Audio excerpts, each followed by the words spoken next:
Hi hello అండి. ఆలుగడ్డ fry ఏ విధంగా తయారు చేస్తున్నామో ఒకసారి చూడండి. ఫస్ట్ బాండీ తీసుకున్నాం, దాంట్లో ఆయిల్ వేసినాం.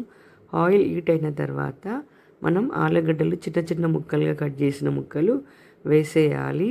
అవి కొంచెం ఫ్రై అవుతున్నప్పుడే జీలకర్ర వేసేయాలి.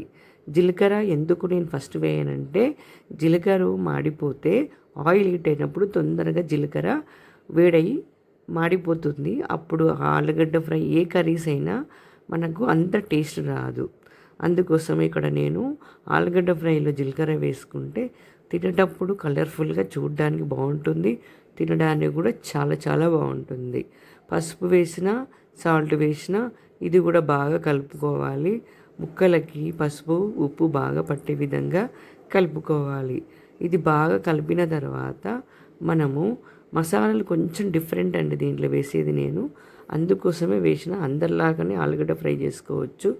ఇక్కడ తగినంత కారం వేసుకున్న, మ్యాగీ మసాలా పౌడర్ వేస్తే ఆలుగడ్డ ఫ్రై చాలా చాలా టేస్టీగా ఉంటుంది. మీరు కూడా ఈ విధంగా ట్రై చేయండి, చాలా బాగుంటుందండి. మ్యాగీ మసాలా పౌడర్ వేసాను, కలుపుకున్నాను. చాలా సింపుల్ రెసిపీ అండి.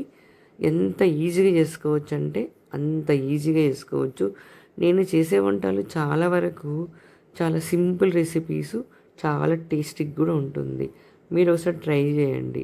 లాస్ట్ కొత్తిమీర వేసేసి దించేసుకుంటే సరిపోతుంది. ఎవరైనా ఈ రెసిపీని ట్రై చేయొచ్చు. మీరు కూడా ట్రై చేస్తే బాగుంటుంది. Like, share, subscribe. Bye bye.